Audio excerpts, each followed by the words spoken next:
Hello, everyone, and welcome to episode 34 of the Nurtured by Nature podcast. Today, I'm delighted to be joined in conversation by Meghan, a herbalist based in Yorkshire in the UK. In this inspiring conversation, Meghan shares how her fascination with herbal medicine began when trying to find a solution for her own long-term health issues. She reminds us that symptoms are simply messages from our body, an opportunity for us to listen and pay attention, and not something to be feared. Having studied both Western herbal medicine and Ayurveda, her nurturing approach to embracing herbal wisdom in your life encourages us to trace the messages back, and what you will normally discover is one of just a handful of core imbalances that can then be addressed. We delve into the amazing benefits of utilising herbs, and she reminds us that our relationship with herbs should be approached in a similar way to a relationship with other people, moving beyond simply what someone can do for us to understanding the intricate levels of their unique personality. Through it all, Meghan offers the most important guidance, that now, more than ever, we need to foster our skills of discernment, to make healthier choices for both ourselves and our natural world, to which we are inextricably linked. Welcome, Meghan, and thank you so much for joining us today on this episode of the Nurtured by Nature podcast. I'm really looking forward to our conversation today and learning from you, and as I just feel like we're true akin spirits on our approach to health and well-being. But to get us started, I like to just ask my guests to share a little bit about their nature story and really sort of how nature has perhaps been a part of your life or influenced you, or any fond memories from childhood. You can just run with it how you want and interpret it how you want. So if you've got something to share, that'd be lovely. Sure. Well, I don't have the kind of classic, I guess maybe expected of a herbalist childhood nature story. I was kind of the opposite. I was always a bookworm. I was inside. I was in suburbia in Florida. Wow. Yeah, which I'm really regretting not getting that vitamin D now that I live in Yorkshire. I'm like, oh, I should have stocked up then. What was Topped I up thinking? on the sunshine. Oh, it's hot. No, I'm like, oh, it's cold. But yeah, my street was just a kind of typical suburban street, and I was pretty much the only girl on my street as well, and I wasn't a tomboy, so I didn't really have any kind of, on your street childhood playmates. So there wasn't a lot of outdoor time, I guess. Yeah, well, I had mandatory outside playtime actually. So I'd sort of go outside with a book and just sort of harumph and then be like, okay, am I done now? Can I go back inside? Watching the clock. Yeah, but my mum always really enjoyed, gardening. So I enjoyed going to the garden center with her. I'm more sort of picking out flowers and the color schemes than doing the actual digging. Yeah, I would observe. But throughout my life, I had a lot of gut issues. And growing up, we just sort of did all the conventional stuff. I lived on Pepto-Bismol. Bless you, that's quite tough. Yeah, well, I didn't know that wasn't any different, I guess. Yeah, and fortunately the taste wasn't horrendous, or maybe unfortunately, I don't know. And of course now we know, I think they've changed the formula, but now we know that Pepto-Bismol, taking excessive amounts can create all kinds of other conditions. Issues. Other issues, shall we say. So I didn't know that wasn't normal. And then as I went to uni, I sort of met other people and understood, oh, right. Okay. Maybe I should do something about this. And I think there's that interesting time when you're at uni when, you think you're an adult, but you're not really. But it is your first test run, really, in taking care of yourself and how you do that. And my mom had always been interested in natural Remedies. So she used to take us to what we called the health food store. Yeah. Yeah. Um, and we would go in there, and it was always been like, oh, what is this? So we weren't a kind of classic crunchy family. We were a really sort of mainstream suburban family who happened to go to the health food store sometimes for some things. But then my mom started learning more and more. And as she learned more, I learned more. And then as I got older, I would learn about different things and say, oh, Mom, have you heard about this? And, she'd send me this article, oh, get rid of aluminium in your kitchen. And then I'd send another one back like, oh, have you seen what paracetamol does to the gut? So we had this sort of, learning together. Oh, that's beautiful. I love that. I think this is one of the things I love about my podcast is like, like you said, you didn't have that typical like nature immersed story, but like nature still found you, and it's like, and I love that, and I think that's really powerful for people to remember, because maybe if they're sitting here listening to this and they're like, well, I grew up in a more urban environment, I've never really paid a huge amount of attention to things. It's like, it's still a world that's possible for you. Like you don't have to have been part of it from age 0.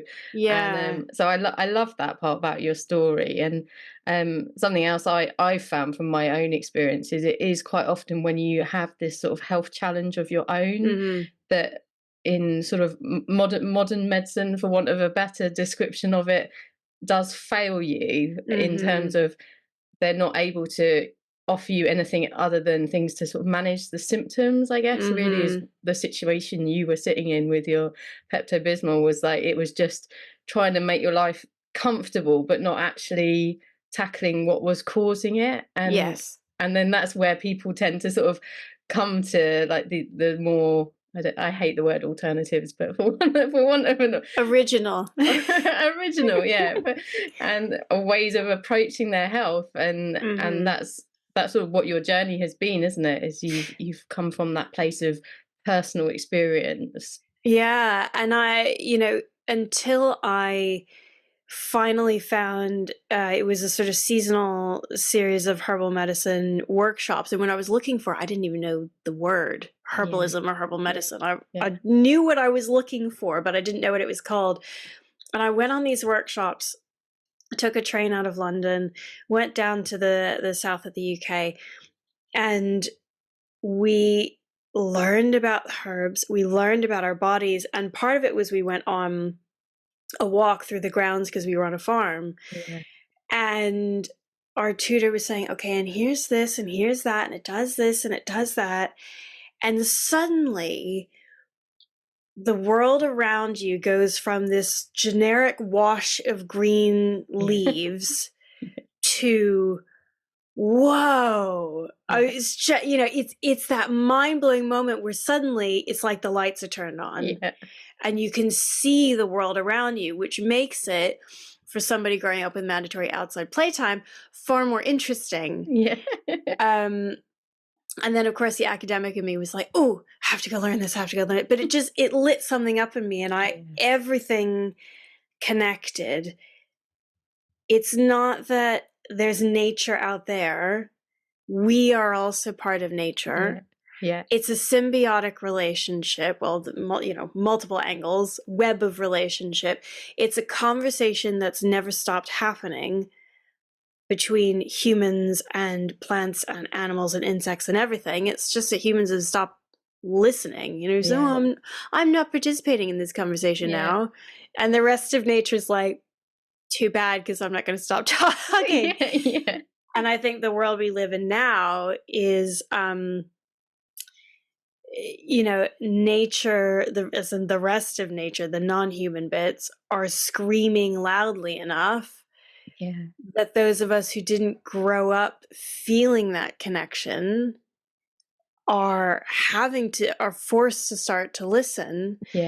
And a lot of people are getting switched on to a lot of the things about society today, the way we live, what we put in our bodies, what we put on our bodies, sort of stress and all the toxins and chemicals that we're exposed to. We've kind of reached, like, I guess it's almost like a tipping point, really, isn't it? It's where we've got to the stage that actually our bodies are like going, we can't cope with this anymore. Yeah. We literally can't cope. And the options that when you go to the doctor and things that they're offering you aren't actually offering the solutions. And you're It's just mute it, just put it yeah. on mute, just Yeah. silence it, crack on. Or they don't even listen to you. I think that's was part of your story as well, wasn't it? Was it just a sort of like, well, that's it, that's how it is, just kind of crack Take on a and paracetamol and go home. yeah, get on with it. You're fine. And I was like, I'm not Yeah.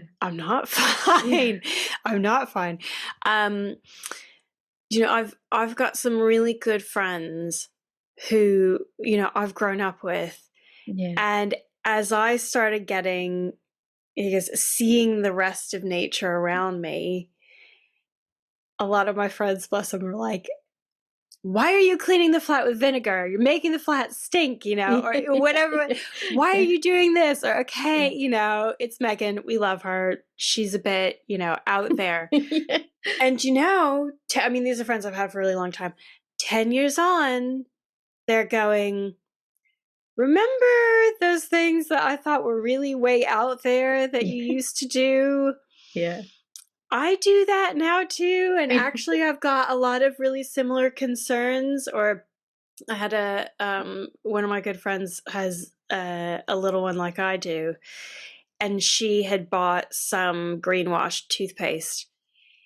And one day she came across something that said that there was some ingredient in her greenwash toddler's toothpaste that was like toxic, and it was allowed in the States, but it wasn't allowed in the EU, something like that. I forget the details.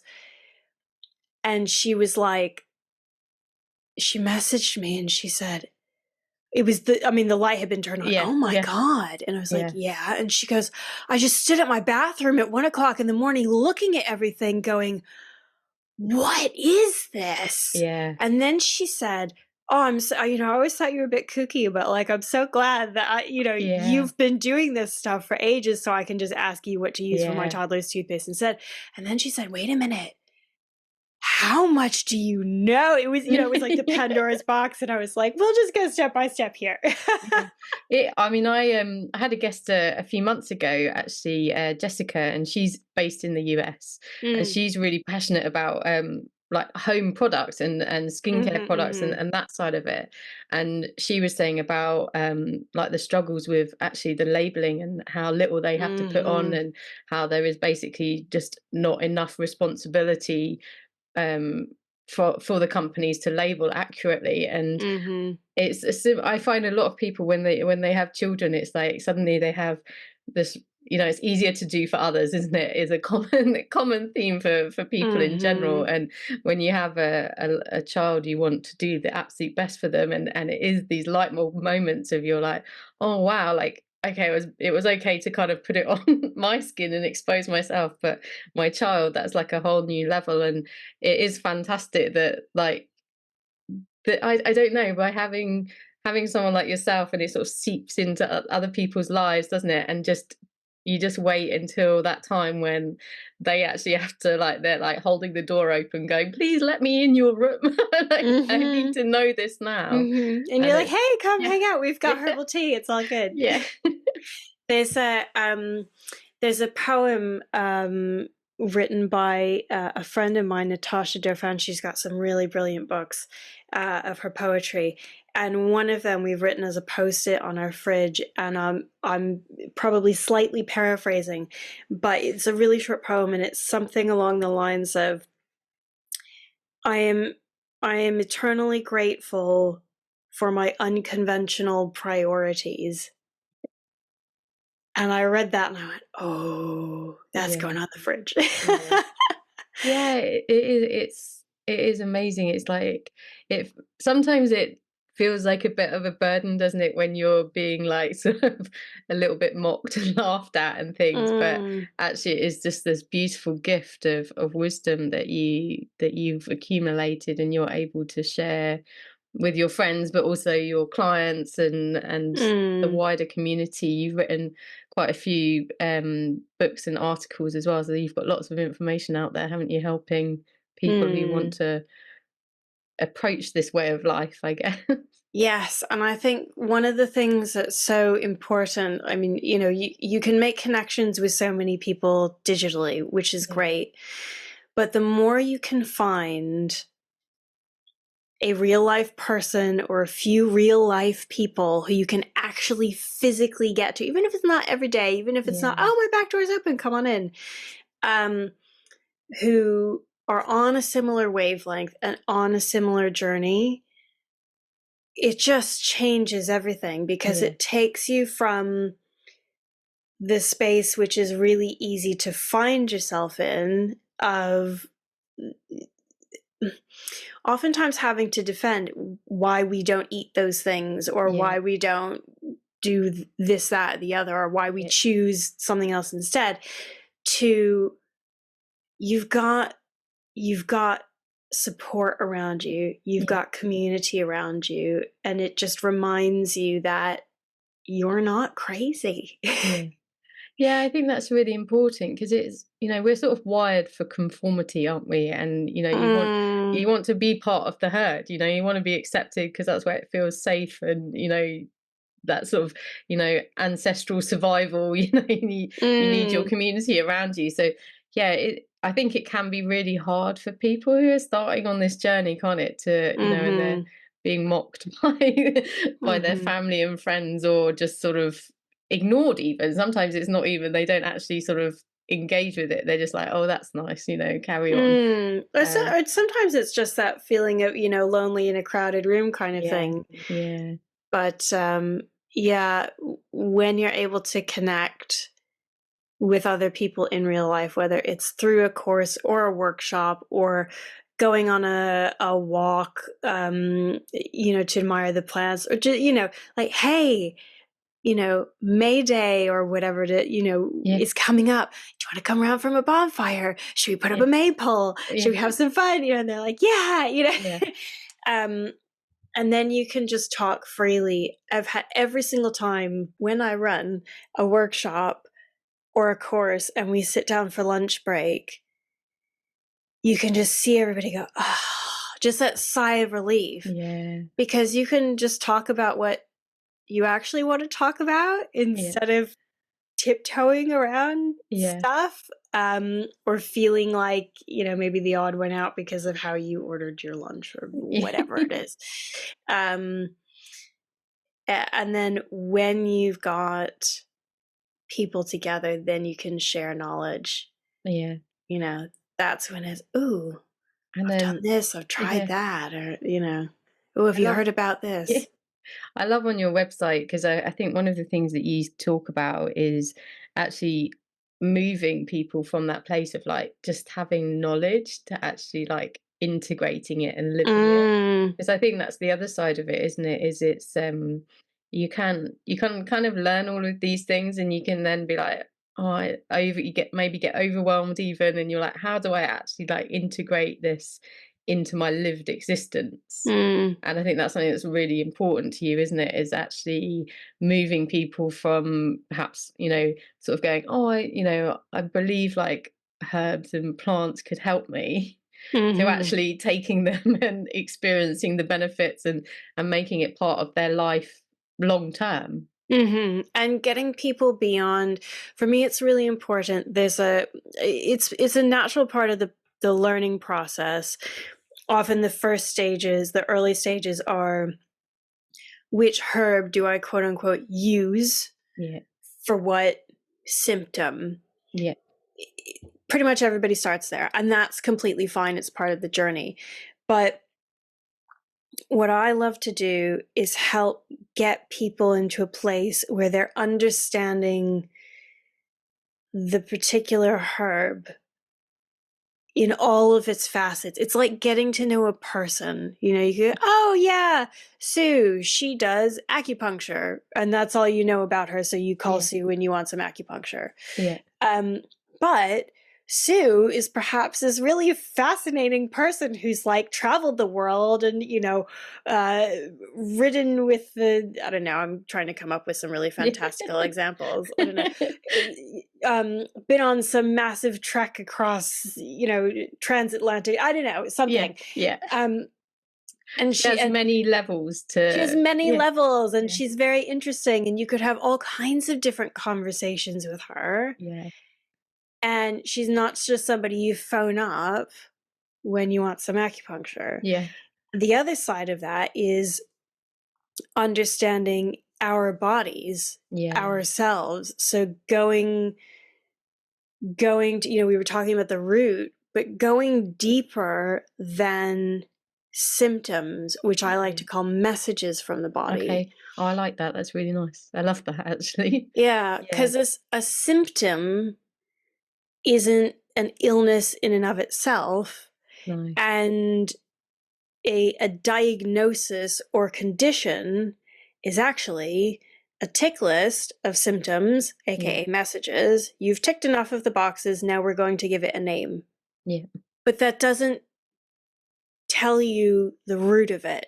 That doesn't tell you what's ultimately, those symptoms, those messages, that's your body saying, hey, could you pay attention to this? Or, ooh, I need some help over here. Not, hey, could you shut this up for me? Yeah. That'd be great, thanks. Because I often say, if you're watching a show on the television and then, somebody, I don't know, calls you from the other room, you say, hang on, I'm coming. You put the TV on mute, you walk out the room. You have your conversation, you sort out whatever you're sorting out. You come back in the room, and whatever was happening on the screen before, the plot has progressed. The characters are now doing whatever. They might not even be people you recognize. Bob and Sue were falling in love in Notting Hill, and now they're on a desert island at each other's throats. And you're like, how did we get here? And then there's some guide who shows up and you're like, what? Yeah. That's what's happening in our bodies when we're just suppressing symptoms. We're just putting the TV on mute. Yeah. But the show is still going. And then people end up really unwell. Yeah. And are like, how did I get here? And how do I undo this? And it's a lot harder. So when I teach people that, and then I help them decode and understand and listen to those messages. Okay, you've got a headache.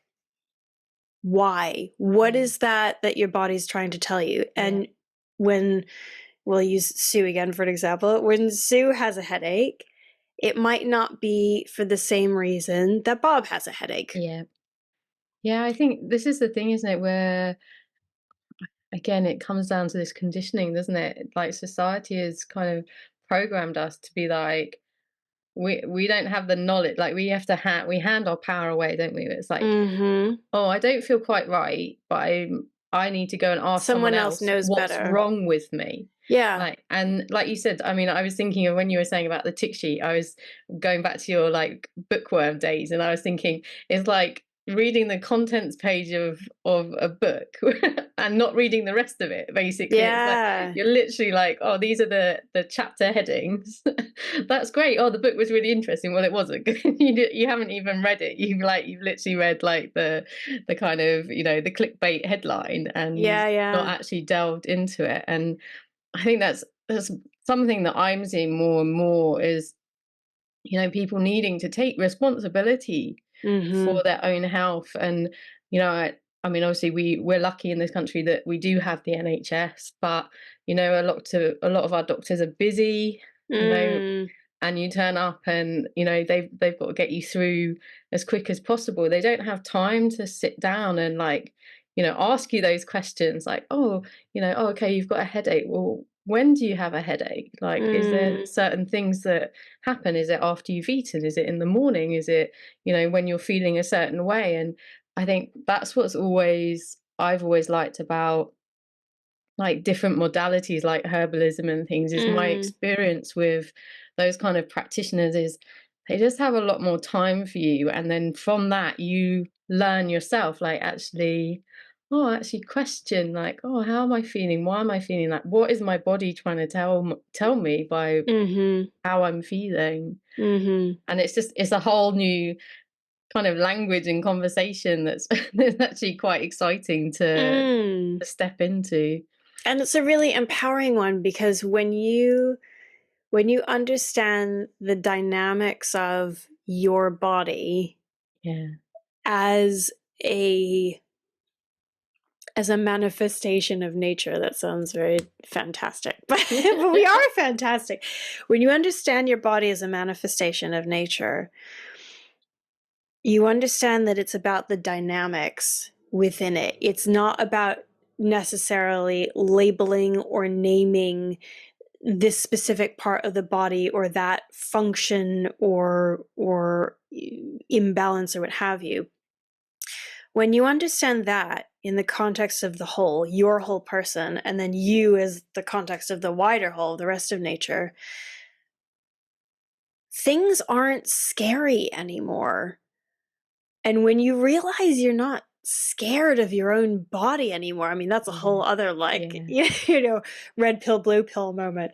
But Yeah. you know, the other thing that enables you to do is tune into your intuition. So you're aware when something is really off or you're really out of your depth and you're like, whoa, I need a specialist Yeah. to help me out now, or this is a genuine emergency. But, you know, for example, um, you know, there are a myriad of childhood viruses that give children rashes.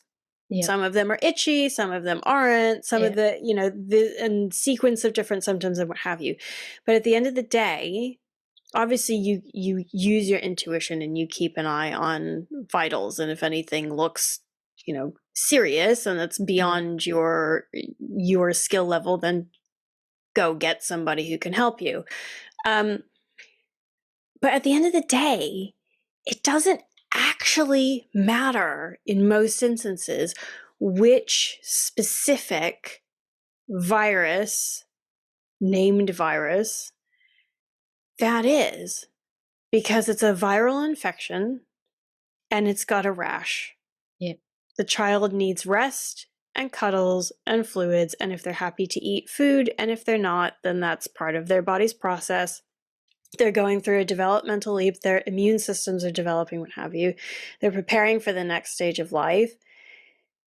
And they might be uncomfortable, and there are loads of herbs that can help with that, alongside the, you know, supporting the body to sort out dealing with the virus.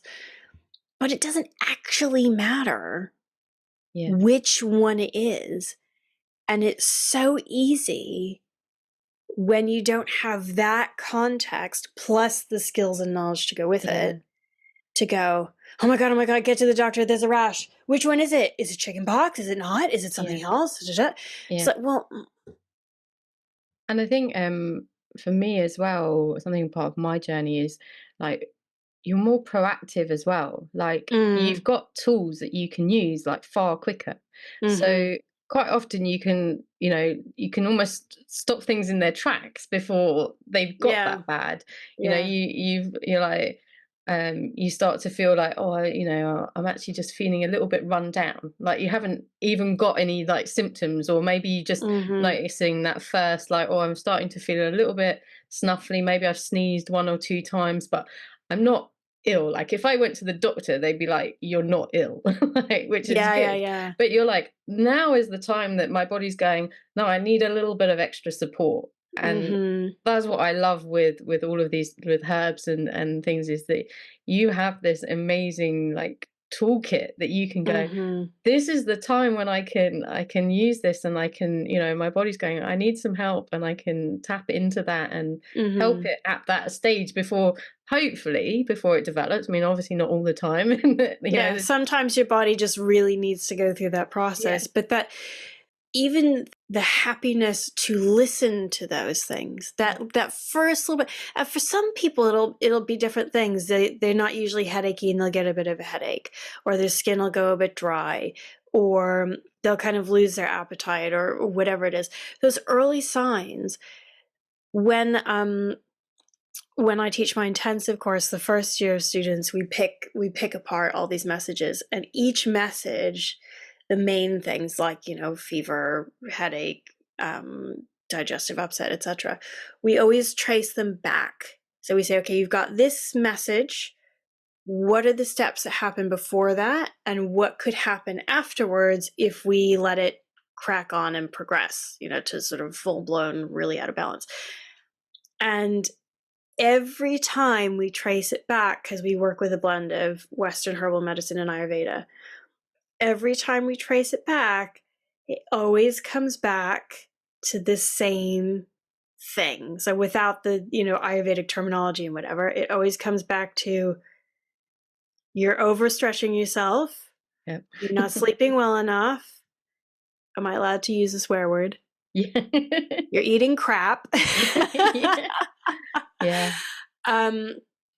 Toxins are building up in the body, and your life is out of balance. Yeah. Are you driving here, there, and everywhere every single day? Have you got some kind of crazy commute for a job that stresses you the heck out and you don't really want to be at anyway? Which, that is a whole process of shifting that kind of thing. It's not just like, It's oh, you just not change overnight. your job and move. It's fine. You'll feel better. Yeah. Obviously people have got lives, right? Yeah. But they always trace back to those core imbalances. And those early signs are always telling us, hey, pause, reset, check in with yourself. You're great at eating, stuff that's great for your body. But have you been eating a bit extra crap lately? Yeah. Maybe just pull back on that. Or, you're waking up really tired. You're having a hard time falling asleep. I know the new season of whatever has come out, but you don't need to stay up really late binge watching stuff. Just it'll be there on iPlayer, whatever it is. Just go to bed, go to sleep, get your sleep. Yeah. It's in that respect, things are really quite simple. It's just a whole new conversation with yourself, really, isn't it? I Mm-hmm. think it's like having respect for treating yourself well as well, isn't it? Sort of, which is really hard for a lot of us. It's really hard. It's not natural at all, is it? For most people, it's a skill that they have to sort of really consciously work on until it becomes more of a habit. Yeah. So I always like to think of sort of, what would you say to someone else? And and then Yeah. sort of embody that yourself. Okay, if you were your patient, or what would you say to a friend? You'd be like, oh, why don't you have the evening off, or do this, or go and get a nice herbal tea or something. And yeah, and going back to us also being nature. Yeah. I haven't had any psychic conversations with animals directly, so I don't know if they do this, but I doubt it. We're the only parts of nature that we know of that lament over this stuff. Do you know what I mean? Like a tree. Okay, we've had a lot of storms lately in the UK. A tree gets a branch knocked off. The tree doesn't stand there going, oh, my branch has fallen. No one will ever love me again. Will the birds want to nest in me? I should have known better as an acorn and grown up somewhere else. Oh, it's because of my child. Whatever. Yeah. Trees don't do that. Yeah. They just generate some sap, protect that, the wounded area so they don't get further infection. Yeah. They heal themselves. We always say to my daughter, your body will heal itself. I mean, obviously we give her herbs as well, but we're instilling this at a very early age. Your body has the capacity to heal itself. Yeah. We had a tree in our orchard that had gotten sort of split in half by lightning before we came here. So it had sort of the tree and then this really split off looking bit. And we thought, oh yeah, that's dead. That's not going to do anything. And in the spring, you still had leaves and flowers on it. Yeah. Nature just cracks on. Yeah, its capacity is amazing, isn't it? I think it's a Yeah. beautiful lesson to Yeah. us, really, in the resilience, really, isn't it, Mhm. of it all. And I mean, actually, part of my sort of experience of herbalism really came from actually my own horses, and Mm. they were in a similar. I was in a similar situation where my horse had a an illness that conventional modern medicine didn't really have an answer for. Mm. And I was looking for ways to try and support him, and worked with a herbalist, and they were very much into self-selection. Yeah, And yeah, yeah. then she also encouraged me to just take him out into the countryside and just be like, let him just kind of forage for himself. Like, Mhm. he has this innate wisdom of like, and that was really kind of where I was started looking at like the sort of wild herbs and things that we've got. And he would eat Mm. something and I'd be like, oh, well, I've got to go and identify it. And then I'd read up about like sort of, Yeah, yeah. sort of ancestral uses and myths around all the plants. and Mhm. and I know it's something you talk about as well, but like, it was really interesting watching him, because sometimes he'd put something in his mouth and he'd taste it, Mhm. and then he'd sort of drop it out, and it was like he was, it sort of got into his mouth, so he got to that, he sort of was using his sense of taste to be Mhm. like, oh, actually no, I don't want that, that's not what I need right now, or maybe it was poisonous, or whatever it was. But it actually, Mm. and that's something that you talk a lot about, isn't it, is actually Yes.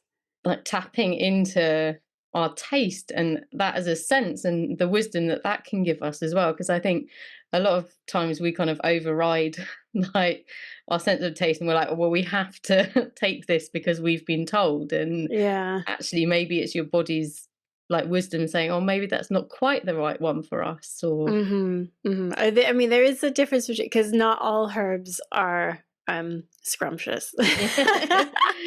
And sometimes it is the most appropriate one, but that's because the taste. So, for example, wormwood, Artemisia absinthium, which is where, yes, that is involved in absinthe.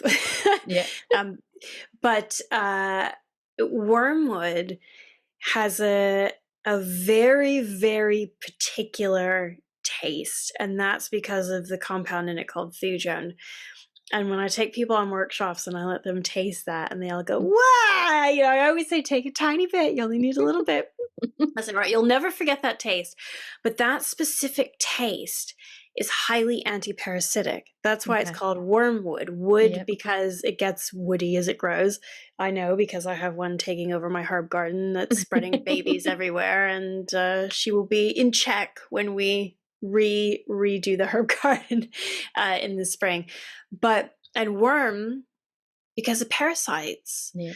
So those that anti-parasitic taste, it might not be tasty, but it's because it's really potent. That's also signaling to you that you don't need crazy amounts of it. Yep. It's Okay. very potent, it's very strong. You don't need loads. We have this tendency, because it's been in a lot of marketing in order to sell more things, that more is more, and more is stronger, and more is more potent. It's not always that less is more. It's that how much you need is how much you need. And if you listen to your body, it will tell you. A lot of times people get a taste for, oh yeah, I just really into chamomile tea at the moment. Yeah. And they'll just drink it and drink it. And then one day they'll just go, I don't really fancy it now. And we think it's because we've got bored and we've gone off it. But it's actually because the need that the chamomile was satisfying in the body has now been fulfilled. Yep. And now we can move on. So whether it was the bitter principles in the chamomile, which were getting the bile going in the liver and stimulating the digestion, whether it was the cooling aspects that were helping to cool down maybe an overheated gut or an overheated, stressed out person, Yep. the drying properties in chamomile, that maybe there's just a lot of gloop and gunge building up in the body that needed soaking up. The body's gotten what it needs out of it now.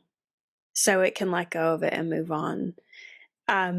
It's not something, herbs, even if you're growing them yourself, nature is not, I should say the rest of nature is not this unlimited pantry for us to just take from and use. Infinite chamomile, yes. Well, how do you get infinite chamomile? You do monoculture farming and you spray it heavily with pesticides, which is why you should always get organic chamomile. That's my public service announcement for the day. No, but it's I mean, a lot of the people I speak to, I mean, I was speaking to someone a few weeks ago about essential oils, and it was the same thing. It's like, you're going to be putting this into your body or on your body or inhaling it, ingesting it, and it's really important that like you consider like what else is on that plant, and if it hasn't been produced organically, then there may well be some slightly unpleasant things that have been sprayed on it. So I it is very important, I think, to be very conscious of where you're sourcing herbs if you're not growing them yourself. And I presume that like if you're working with a herbalist, they would be able to either provide them themselves, like for you might for your clients, or recommend good places to buy them. Exactly. Yeah. And then, of course, you can forage responsibly if you've got that available to you, or you can grow if you've got the space, time, and inclination. But yeah, there's the taste element. And back to what you were talking about with horses and that innate knowledge. We have that innate knowledge as well. It's just that nobody's told the horses, oh, we're going to burn you at the stake if you keep, munching on that clover or whatever. So that instinct is within us as well. We've just forgotten what it means. So that's a really key part of how I teach herbalism, because it's bringing that knowledge that you've got within you already up to the surface. And that's why everybody, when they taste something and I say to them, don't worry about what herb it is. What does it taste like? Where do you feel it going in the body? How is it interacting with you? What do you feel like it's doing? They get it right every time. And that's without, and then we reference the books, and that's without knowing it consciously, because it's in us. That exchange between the plants and us has never been interrupted. It's just our knowledge about it has gone through various historical phases, shall we say. I feel like I should just say there, for anyone who is perhaps a complete novice with identifying plants, is like, don't put something in your mouth you don't know what it is, or on your body. Yes. Definitely. You're talking about a specific situation where you're there to guide people, and you've made sure that they're trying something that is actually safe to start off with. But first rule of foraging is you have to be able to identify it. If you're remotely not sure, then it doesn't go in your body. But no, it is just, I just love that there is just all of this knowledge. I mean, you talked a little bit earlier about like some of the names of plants as well, and that is a clue into like what they do and how they can help you. And sometimes it's not there's lots of different common names in different regions as well. Like comfrey is known as knit bone, and it's I love comfrey. And they're just like, they're so obvious as well. It's like you haven't even got to like you said with the wormwood. It's like there's clues just in what they were historically, ancestrally called, because they were used and that knowledge was known, wasn't it? And it was part of daily life. It was part of the fabric of the home. Knowing how to make herbal remedies was the same as knowing how to make your dinner. And there were herbs in the dinner. you want to have this image of, the herbalist of yore over her cauldron or whatever, which, okay, we all love to entertain that image, don't get me wrong. But, what was that cauldron? That was the cooking pot for the house in the hearth. And dinner was being made, and someone came in and sneezed or coughed or sniffled or, looked a bit feverish or whatever. And whoever was cooking that dinner took whichever, the appropriate herbs were from, hanging overhead, drying, or what have you, and added them in. Yeah. Because that was the medicine.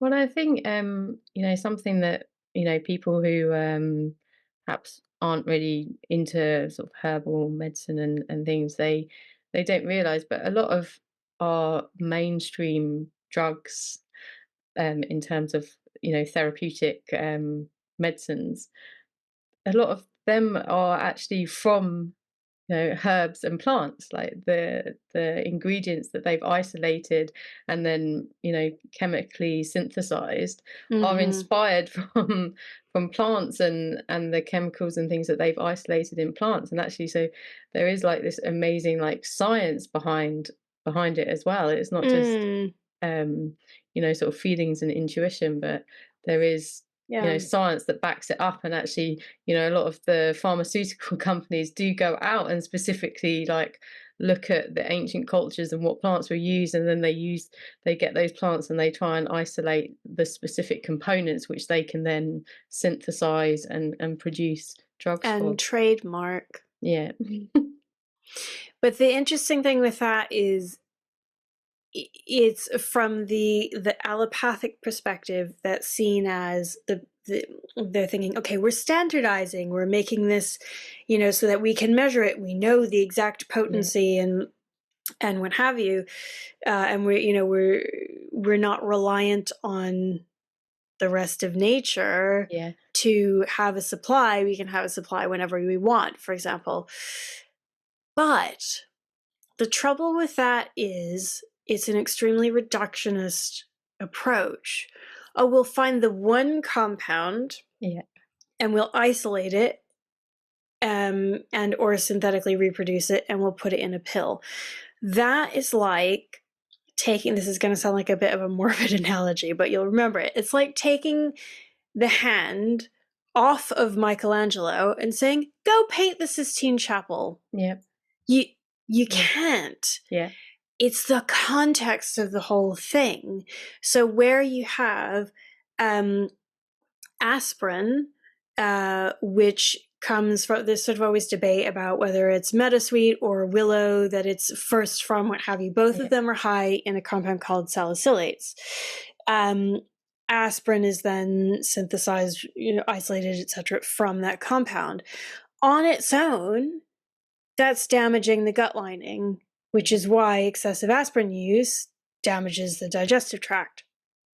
However, when you've got it in meadowsweet, for example, you've got that compound that gives the pain relief, for example, but it's also in the context of the rest of the plant, which soothes and protects the lining of the gut.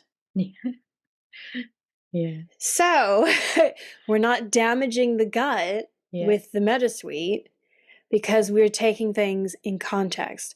It's part of the whole. Just like if you take humans and you isolate them from the rest of nature and make them feel like and think and market to them that what they do, well, they can just do whatever they want and it doesn't impact anything else, then other things get damaged, but they just get ignored. I think it's just so powerful, isn't it? And I would just encourage anyone who hasn't come across it before to go and have a look at your website. We'll have all the links available to everyone in the podcast description, because I think you've got a lot of entry points for people, haven't you, depending on what level of interest they have at that Yeah. stage, really. Just maybe like, I'm a little, oh, this is my first experience of it, I'm a little bit curious, and you've got things that can help people there, haven't you? Or someone who's actually like going, oh my goodness, this is the piece This that's is what been I have to missing in do. my Yeah. life and from my family, and I want to like jump all in and go ahead. I think we've got a link to some resources that we're going to include for people as well, of Yes. a guide that you've written. Yeah. But have you got any advice for someone who has listened to this and they're feeling inspired, and they're maybe like, well, what could I do? What could I have a like first step of exploring this myself? I would say find a local workshop that's in person. And I know that if there's like nothing near you in person, then find something reputable online. I know there's so many brilliant resources available online at the moment. There weren't loads when I started. um, but doing it in person really makes a big difference. You get to ask your questions, you get to see the plant in person. You'll often, do some plant identification with it. So it makes a big difference in making you feel like you can do this. Yeah. It gives you that confidence. Yeah.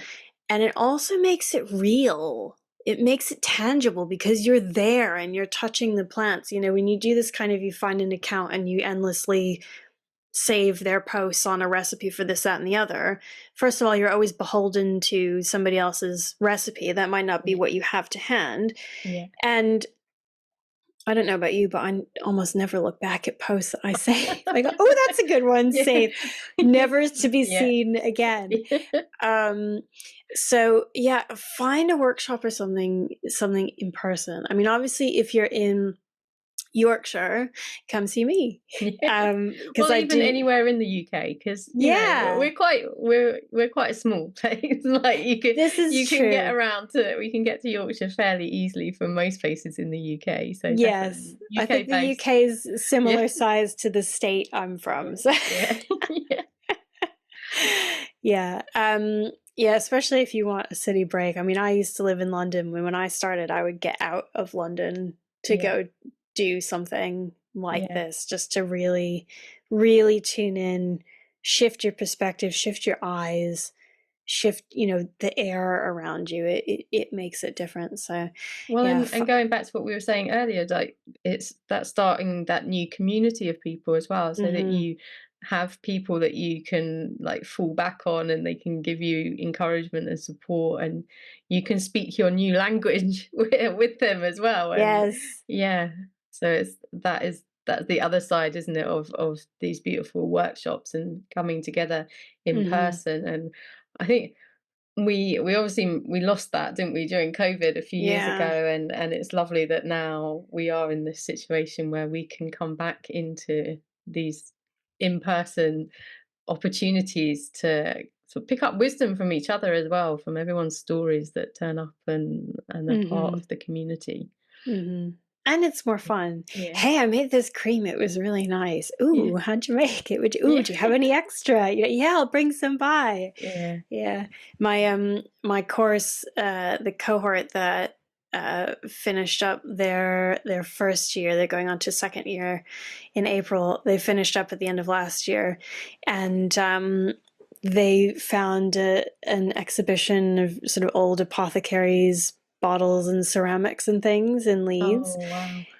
And the group is like, should we go? Let's go. Should we have a nice, meal for lunch afterwards? So we went on a field trip in between. And, besides the fact that we all really enjoyed seeing all of these old apothecary things,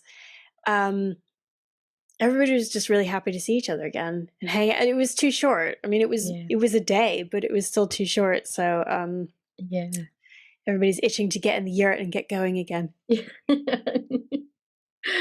I think don't know. I mean, I think we're probably getting to the time that Yes. I need to round up. Not that I want to. I feel like I could carry on talking to you for ages, and that we've Same. barely scratched the surface. But I don't know. Is there anything that you really, sort of is sitting on your heart, or wisdom that you'd like to share today that we haven't covered so far?